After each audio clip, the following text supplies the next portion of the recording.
le Saint-Esprit est incontournable. Chacun nous doit le savoir. Peu importe ce que vous êtes, peu importe ce que vous avez, peu importe où vous vivez, peu importe vos difficultés, peu importe tes problèmes, le Saint-Esprit est incontournable. Incontournable. Ici, c'est David qui est en train d'exprimer son expérience. Il est en train de faire voir qu'il a quelqu'un qui est tout autour de lui, quelqu'un qui ne laisse pas. Il a quelqu'un autour de lui qui n'abandonne pas. Il est en train d'exprimer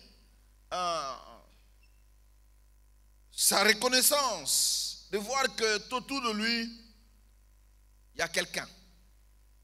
Et cette conscience de David, c'est ce que je voudrais que chacun nous puisse avoir. Et que nous soyons conscients, partout où nous serons, qu'il y a quelqu'un à côté de nous. Et qui est plus intelligent que nous, plus sage que nous. Il y a quelqu'un à côté de nous. Je voulais que cette conscience-là nous arrive. C'est une science. David appelle ça science, une connaissance. Connaître qu'à côté de moi, il y a quelqu'un. David montre que Dieu est incontournable. Le Saint-Esprit est incontournable. Pourquoi? À cause de sa connaissance.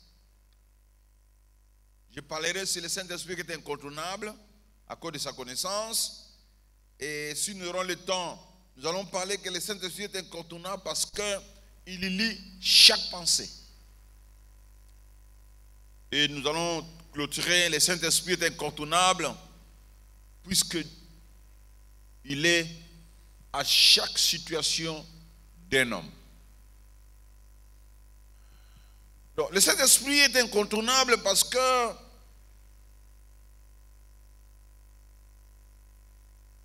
il connaît toutes choses à cause de sa connaissance. Le Saint-Esprit a une connaissance qui permet aux hommes, ce que le Saint-Esprit connaît, ça permet aux hommes de vivre une vie libre.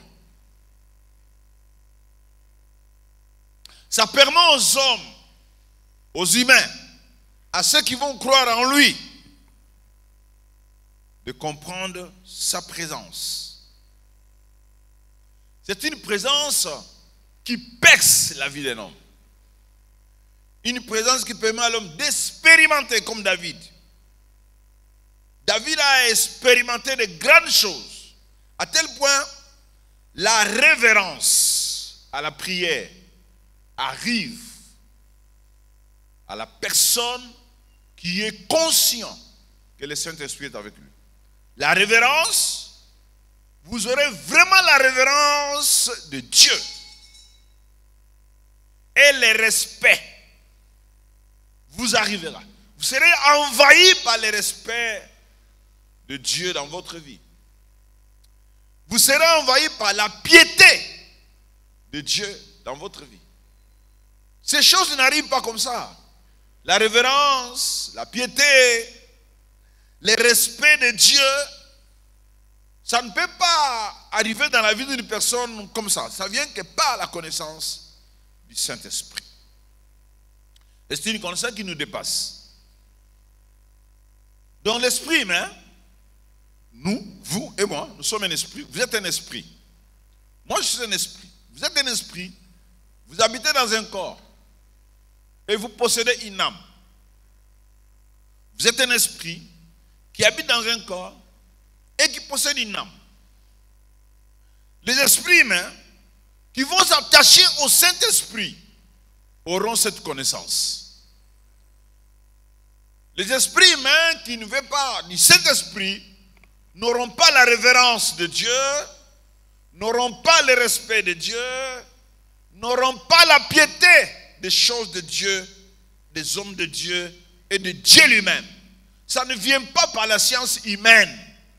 La science humaine ne vous donnera jamais la révérence à Dieu. Jamais. D'ailleurs, la science humaine, ça va détruire la révérence de Dieu en vous. Ça va détruire le respect de Dieu dans votre vie. Ça va détruire la piété en vous. C'est pour ça que vous avez quelqu'un qui est rempli de connaissances, mais il a un cœur de meurtrieux.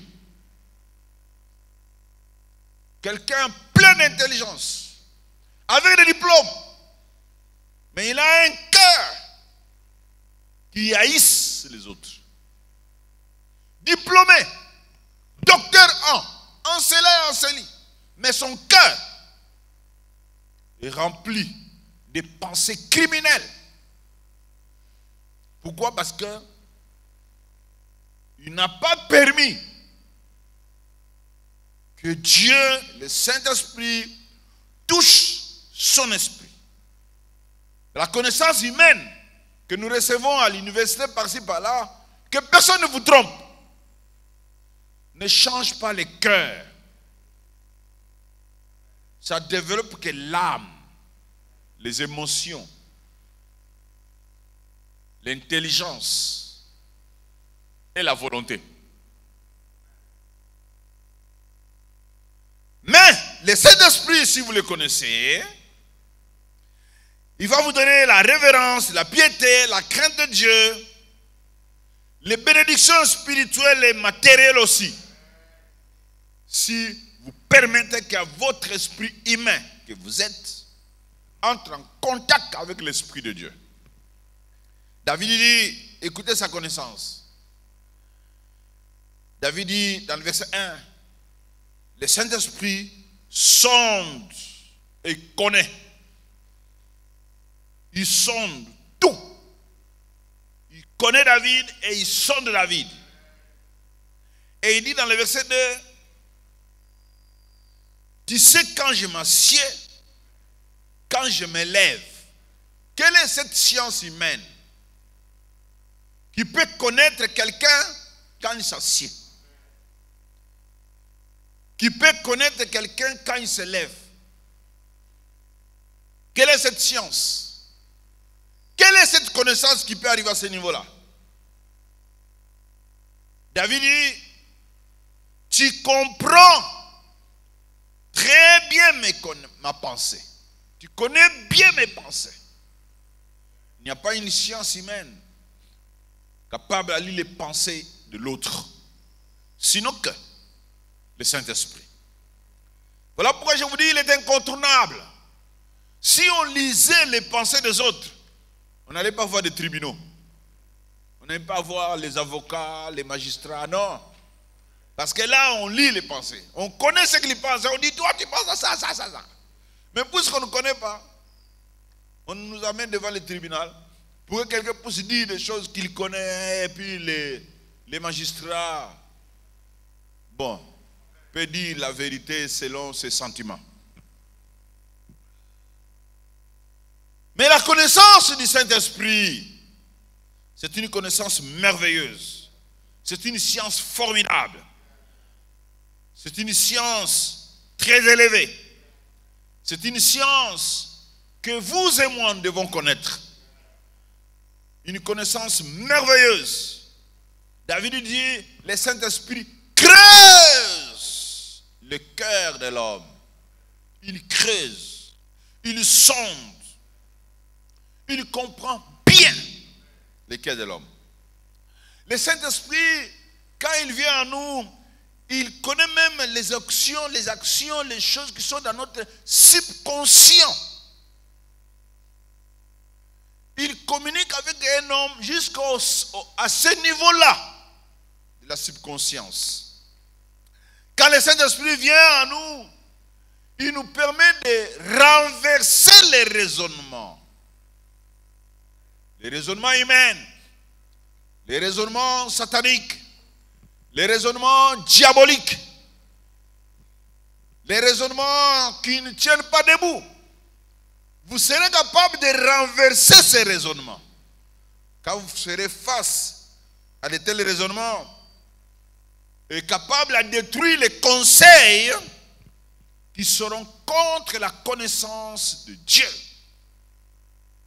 Lorsque les gens vont commencer à vous conseiller, voilà, en tout cas, il faut faire ça, vis ces problèmes, fais ceci, vis ces difficultés, fais cela. Si tu as le Saint-Esprit, il te dira, écoutez, ce qu'il dit là, ce conseil-là, contraire à Dieu, et tu les renverses, et tu les détruis. Ainsi, quand le Saint-Esprit vient en nous, vous connaîtrez les secrets de Dieu. Personne ne connaît les secrets de Dieu. Personne. Il n'y a que le Saint-Esprit qui aide les hommes à connaître les secrets de Dieu. Les secrets de Dieu. Vous savez, le Saint-Esprit, c'est un esprit qui s'efface. Qui s'efface, quand on est à l'église là, il est présent, mais il s'efface au profit du Père et de Jésus-Christ. Lui, il vient, il présente Jésus. Lui, il vient, il présente le Père et il s'efface. C'est ça son travail. Il fait mon travail, il présente Jésus. Quand nous recevons Jésus, l'apôtre a posé la question, avez-vous reçu le Saint-Esprit quand vous avez cru? Nous recevons Jésus. Mais en fait, c'est le Saint-Esprit qui vient. Puisque c'est lui, il s'efface. Il est vivant, il est souvent dans l'anonymat. Il ne veut pas qu'on puisse le connaître et il travaille pour l'unité. Il travaille pour l'unité du Père et du Fils. Et il travaille pour l'unité de l'Église. Il travaille pour l'unité des familles. Il travaille pour l'unité des frères et sœurs. Il travaille pour l'unité de chacun de nous. Et quand il vient, il consolide la vie du chrétien. Il donne la force à la vie du chrétien. Il permet que chacun de nous devienne solide dans ses convictions. Chacun devienne solide dans sa compréhension. Chacun de nous devienne solide dans sa façon de parler. Ça fait solide dans sa façon de voir les choses. L'Esprit de Dieu, il est incontournable. Amen. Amen. C'est lui qui amène les charismes. Celui qui apporte les dons. C'est lui le Saint-Esprit. Il amène les charismes, il apporte les dons et il amène les manifestations de Dieu dans nos vies, de Dieu dans l'Église. Il rend Jésus présent à l'Église, présent dans le cœur. Il rend Jésus présent dans le cœur de chacun. Le Saint-Esprit, il a une connaissance formidable et il permet à quelqu'un d'atteindre le trône de Dieu. Il permet à une personne de s'approcher de Dieu, d'avoir la révérence. D'avoir la révérence. Quand il vient, il s'incline. Ça permet que vous soyez engloutis dans la présence de Dieu. Quand il vient en vous, vous vous sentirez petit. Et vous verrez que Dieu est plus grand. Amen. Amen. Yes. Le Saint-Esprit vous permettra d'avoir une bonne vie de prière.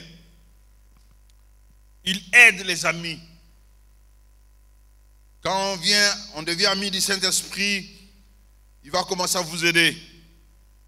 Vous aider à avoir la puissance. Paul dit, il continue à parler dans 1 Corinthiens chapitre 2, verset 10. Il dit, à nous, c'est à nous les chrétiens, nous qui avons accepté Jésus, nous qui avons cru à Jésus. Dieu nous l'a révélé. Il nous a révélé Jésus par l'Esprit, car l'Esprit sonde tout, même les profondeurs de Dieu. Il n'y a aucun professeur de l'université qui peut sonder les profondeurs de Dieu. Aucun. D'ailleurs, ils ne connaissent même pas. Ils ignorent. La plupart des professeurs ne connaissent pas. La plupart des hommes sages du monde, ils ne connaissent pas. Même plusieurs pasteurs, ils ne connaissent pas les profondeurs de Dieu. Pourquoi? Parce que le Saint-Esprit est en train de nous dire, Dieu est incompréhensible. Dieu est incompréhensible. Sans l'aide du Saint-Esprit, vous ne comprendrez jamais Dieu. Jamais.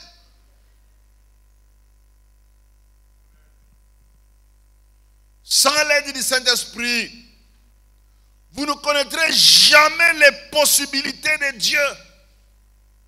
Vous ne connaîtrez jamais la suffisance de Dieu. Sans l'aide du Saint-Esprit, vous ne connaîtrez jamais l'intimité avec Dieu. Sans l'aide du Saint-Esprit, l'esprit humain ne saura pas prier. L'esprit humain ne saura pas prier. C'est pour cela, vous, dès que vous êtes là, vous avez des difficultés de vous plonger dans la prière. Des difficultés énormes. Parce que vous êtes encore dans l'intelligence, dans l'âme.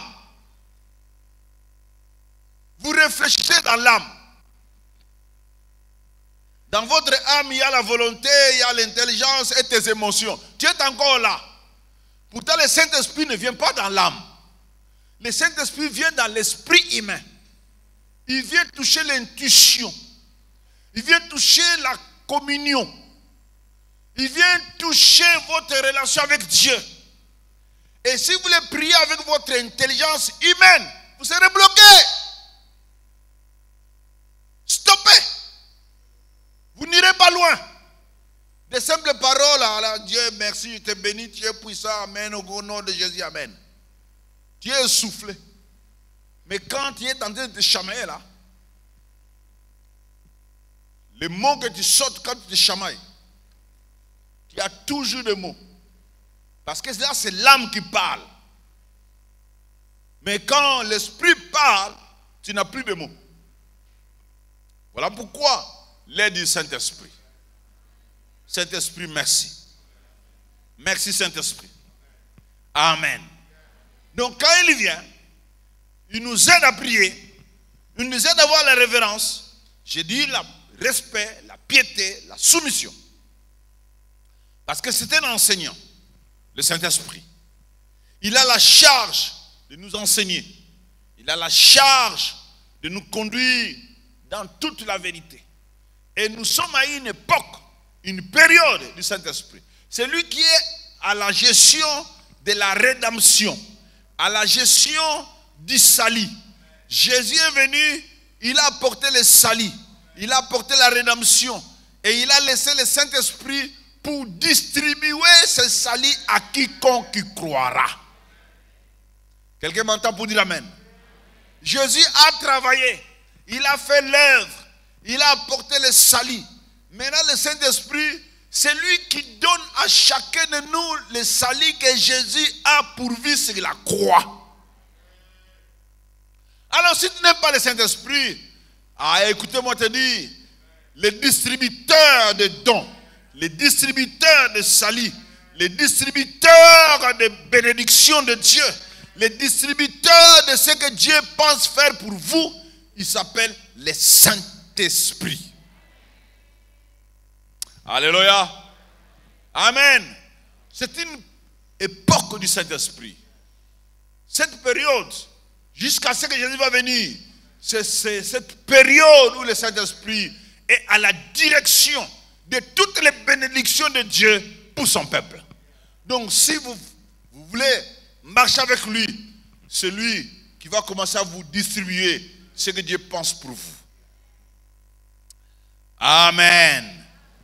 L'enseignant, le Saint-Esprit, il a des enseignements qui dépassent la philosophie et la science humaine. Quand il enseigne, la philosophie tombe. La science humaine tombe. Vous ne pouvez jamais comparer l'enseignement du Saint-Esprit à la philosophie. Je sais qu'il y a des chrétiens philosophes. Il y a des chrétiens philosophes. Mais il y a aussi des philosophes vraiment, le cœur rempli de crimes. Il y a des philosophes, le cœur rempli de la destruction. C'est pour cela, si tu es en train d'étudier, tu fais l'université, ne formez pas seulement l'intelligence qui est dans l'âme. Équipez aussi votre esprit. Parce que l'homme n'est pas seulement l'âme. L'homme est un esprit qui possède une âme et il habite dans un corps. Donc dans la vie, ne cultivez pas seulement votre âme, votre intelligence et votre volonté et vos sentiments. Et il y a des enseignements qui se donnent dans l'église, le développement personnel. Mais c'est l'âme. Vous êtes en train de développer l'âme. Nous ne sommes pas là pour développer l'âme. Nous sommes là pour réveiller l'esprit humain. Nous sommes là pour réveiller l'homme. Nous sommes là pour que l'esprit humain soit ressuscité. Car la Bible dit nous sommes ressuscités avec Christ, c'est quoi? C'est notre esprit qui a quitté sous la direction de l'âme. Notre esprit quitte la direction de l'âme, la gestion de l'âme. Notre esprit ne serait plus dominé par nos émotions, nos sentiments, notre intelligence et notre volonté. Et ça serait conduit par le Saint-Esprit. C'est ça la résurrection. Quand on dit nous sommes ressuscités avec Christ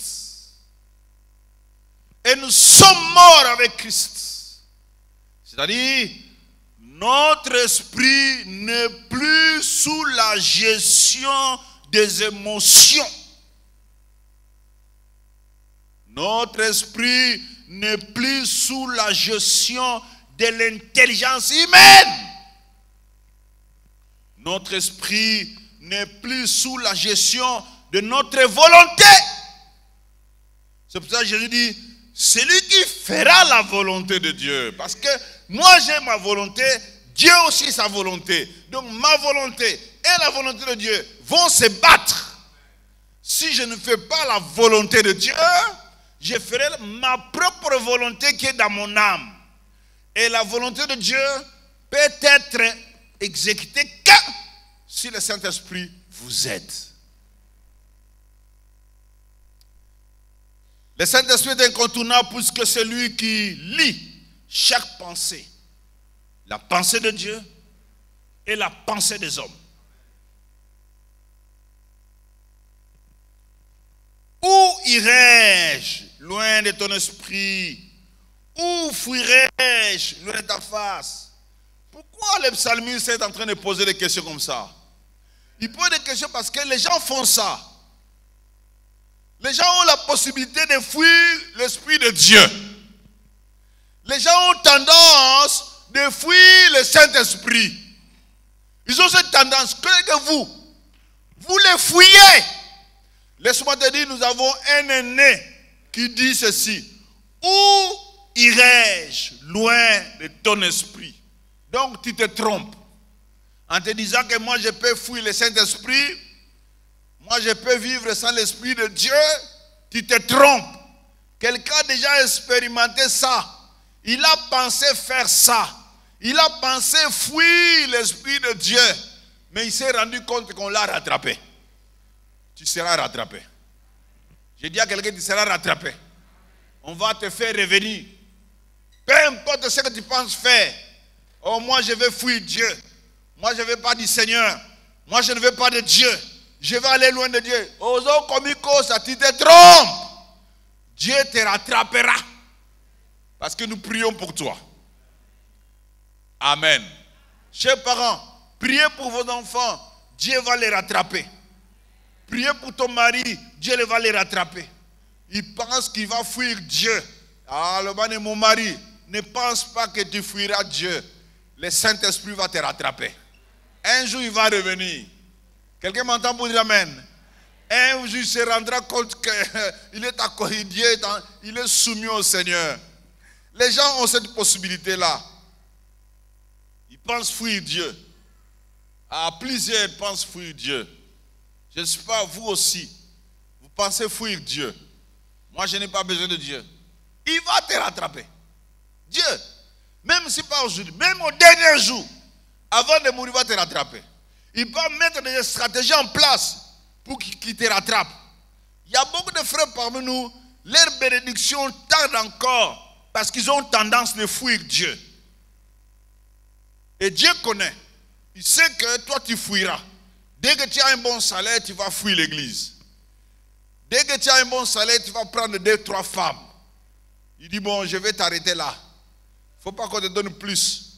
Dieu sait que dès que tu as quelque chose, tu vas t'enorgueillir. Tu deviens gonflé comme un ballon d'air. Les ballons d'air s'éclatent toujours. Un jour, tu vas t'éclater comme un ballon d'air. Alors Dieu ne veut pas que tu t'éclates. Il te maîtrise un peu avec cette sophrologie. Amen. Où irai-je? Disait David. Vous aussi pouvez dire, Dieu, Saint-Esprit, je ne saurais pas te fuir. Fais ça ta prière. Esprit de Dieu, je ne te fuirai jamais. Où aller? Où te fuir? Saint-Esprit, où moi je dois aller me cacher?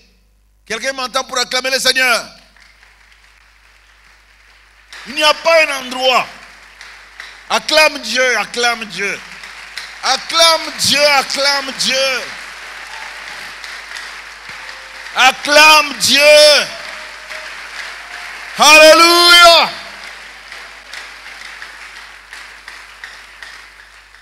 Le Saint-Esprit a rattrapé plusieurs parmi nous. Nous autres qui étions des fumeurs, des chanvres, des cigarettes, pensant faire ce qu'on voudrait faire. Ah, l'Esprit de Dieu, il nous a rattrapés. Il nous a amené, il dit, ton chemin c'est ici. Que ça soit ainsi pour toi. Qui te ramène, que tu reviennes sur le droit chemin. Donc, cela prouve que le Saint-Esprit a un œil qui observe. Il a un œil qui observe. Où fuirai-je? Il observe, il a un œil qui voit partout. Il est omniprésent. Il est omniprésent. Il observe. C'est-à-dire le Saint-Esprit, c'est un esprit de Dieu qui, donc sa proximité, il est toujours à côté de quelqu'un. Il est toujours à côté de nous. Vous ne saurez jamais fuir la proximité du Saint-Esprit. Peu importe ce que vous êtes en train de faire, peu importe ce que vous êtes, il serait toujours à côté de vous. Mais peut-être sans le connaître, mais il est là.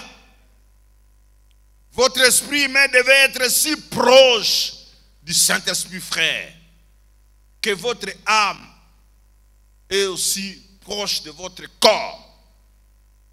Donc nous avons... quelqu'un m'entend? Est-ce que quelqu'un me comprend? Vous comprenez mon message bien, je suis très haut. Que je descende un peu. Écoutez, l'esprit humain doit être très proche de l'esprit, du Saint-Esprit, comme votre âme est si proche de votre corps.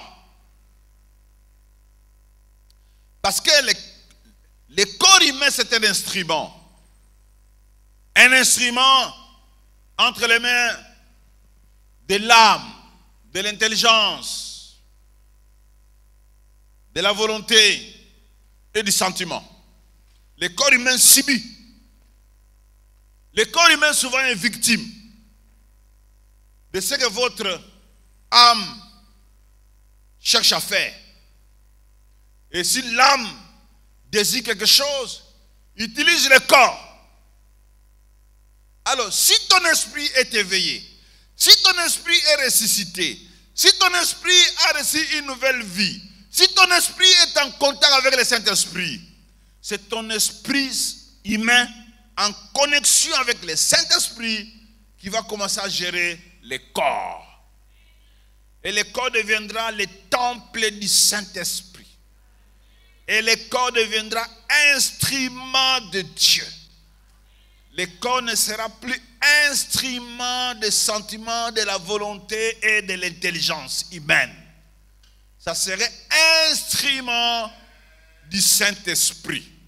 Et le Saint-Esprit vivra dans ce corps-là. Et le Saint-Esprit va gérer les mouvements de l'âme, l'intelligence et les sentiments.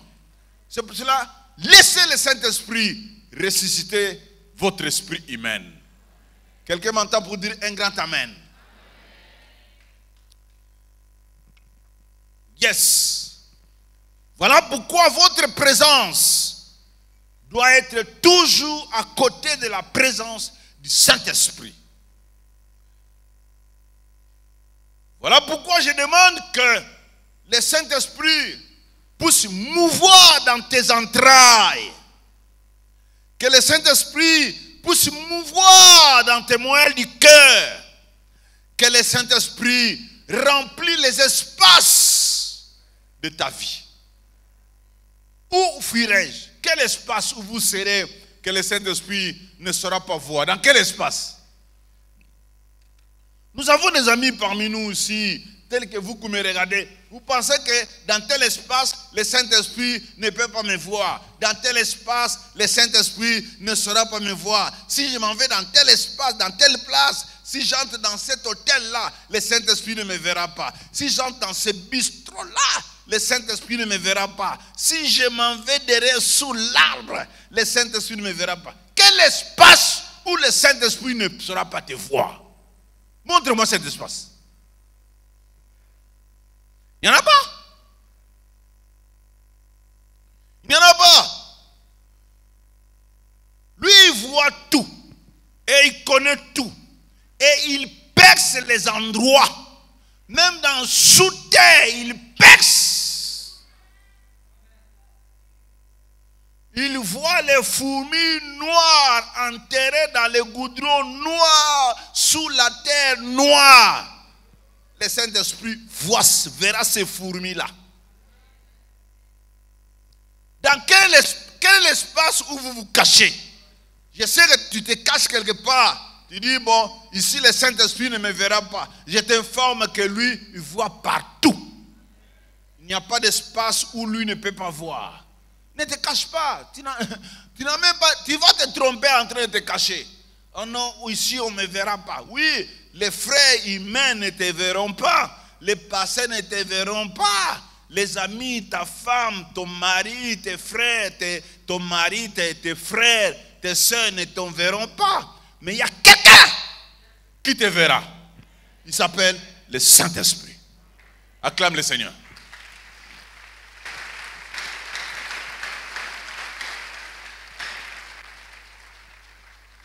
Je dis à quelqu'un que le Saint-Esprit veut remplir les espaces de ta vie. Tous les espaces de ta vie vont être là. Que ce soit dans le bureau, que ce soit n'importe quel lieu. Il veut remplir ces espaces.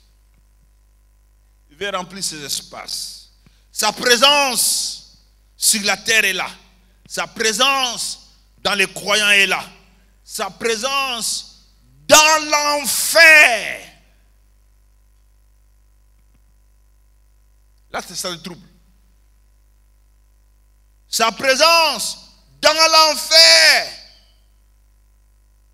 Si je monte aux cieux, tu y es. Si je me couche au séjour des morts, tu vois là. Si je prends les heures de l'aurore et que j'aille habiter les sommets de la terre, là aussi ta main me conduira et ta droite me saisira. Si je dis, au moins les ténèbres me couvriront. La nuit devient lumière autour de moi. Où toi tu vas aller, il ne connaît pas. Même ceux qui vont en enfer, le Saint-Esprit les connaît. Il les connaît. Tu vas aller te cacher où? Ainsi le Saint-Esprit est présent partout.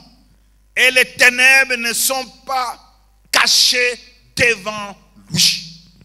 Dites avec moi, les ténèbres ne sont pas cachées devant lui. Alors, il y a quelqu'un qui m'entend?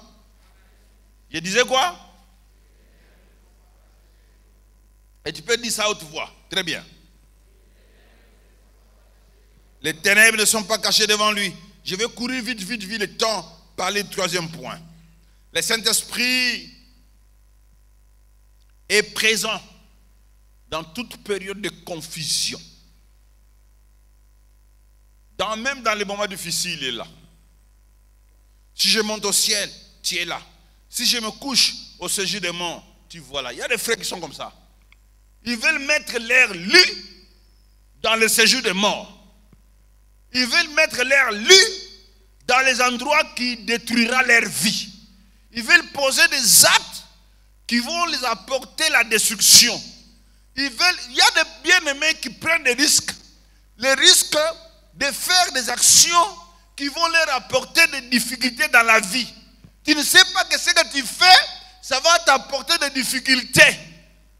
Oh frère, laisse-moi te dire, ne te crée pas de problèmes. Ne prenez pas les risques de te créer des difficultés, de te marier avec un païen. Ne prenez pas des risques de te créer des difficultés, de vivre des choses inutiles. Mais le Saint-Esprit dit, même si tu fais ça, je t'aiderai.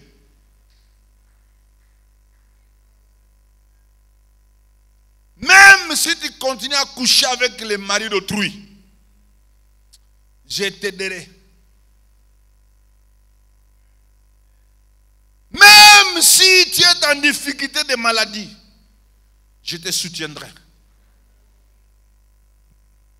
Même si tu as n'importe quel problème, je serai à tes côtés. Si je me couche au séjour de mort, pourquoi tu vas aller coucher là-bas? Pourquoi? David, pourquoi? Tu n'as pas un autre endroit où tu peux mettre ton lit. Amen. Amen. Pourquoi tu préfères aller vivre dans les endroits où il y a plein de risques? Tu n'as pas un autre endroit où tu peux faire ton lit, où tu peux trouver le repos. Pourquoi tu veux prendre des risques d'aller vivre dans des endroits où les calamités peuvent t'arriver? Même si tu le fais, le Saint-Esprit est là. Il est là comment? Il sera à tes côtés pour t'aider à te repentir. Quand il te voit poser des actes de la destruction, je dis, je dois aider cet homme de comprendre que ce qu'il fait est mauvais, afin qu'il revienne dans la bonne voie. Amen. Même si vous avez de multiples problèmes, le Saint-Esprit viendra vous aider. C'est un ami incontournable. Incontournable. Même si le diable vous dribble comme je ne sais pas quoi, le Saint-Esprit te soutiendra. Sachez-le aussi que Dieu a des projets. Et ces projets s'accomplissent souvent dans des circonstances défavorables. Vous savez, quand tu vois des circonstances qui te sont vraiment défavorables, ne panique pas. Tu as quelqu'un. Je dis à quelqu'un, tu as quelqu'un. Je te dis, mon frère, tu as quelqu'un. Tu as des circonstances terribles. Tu dis, mais pourquoi ça m'arrive? Pourquoi ça m'arrive? Tu ne sais pas, peut-être c'est les stratégies de Dieu. Dieu veut passer par cette circonstance défavorable pour faire quelque chose pour toi. Ne panique pas. Soyez tranquille. Soyez calme. Soumets-toi au Saint-Esprit. Esprit de Dieu, pourquoi de telles circonstances mauvaises dans ma vie? Pourtant, tu es avec moi et je suis avec toi. Tu es mon ami. Il te dira, calme-toi, tu verras les jours à venir. Et les jours à venir, tu comprendras pourquoi cela t'est arrivé. Dieu est un Dieu stratège. Acclame le Seigneur.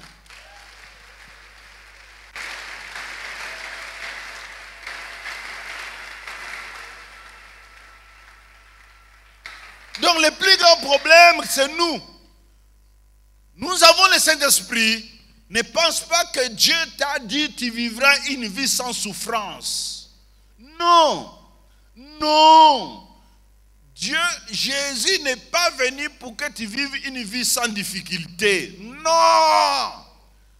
Le Saint-Esprit n'est pas là pour que tu vives une vie sans difficulté. Non.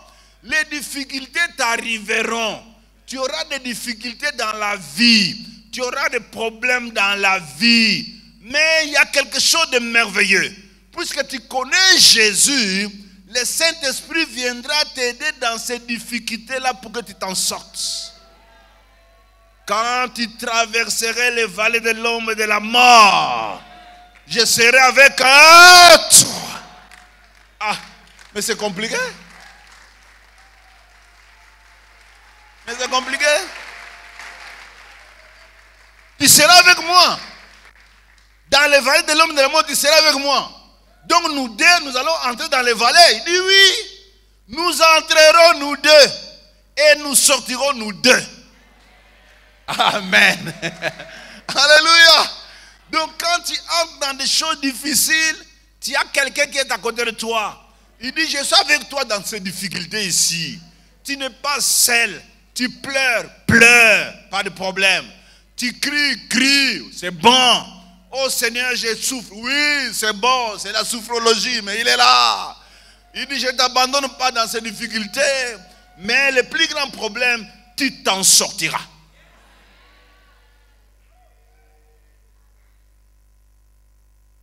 Dites avec moi, je m'en sortirai. Que Dieu nous bénisse.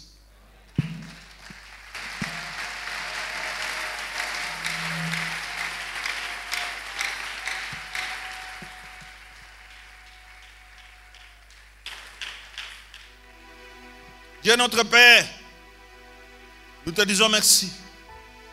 Merci de nous avoir envoyé le Saint-Esprit. Il est avec nous. David a expérimenté sa présence. À tel point il a essayé les expériences mauvaises. Mais il a compris que tu étais toujours avec lui. Voilà, nous aussi, Seigneur, nous sommes dans ta face. Nous voulons que ton esprit vive avec nous. Partout et dans chaque espace. Nous voulons le connaître. Nous voulons expérimenter ta puissance, ta gloire, ta grandeur. Et nous voulons recevoir la révérence, la piété. Nous voulons recevoir notre Dieu, ô roi, le respect à ta parole, le respect à ta personne. Bénis ton peuple au nom de Jésus. Amen.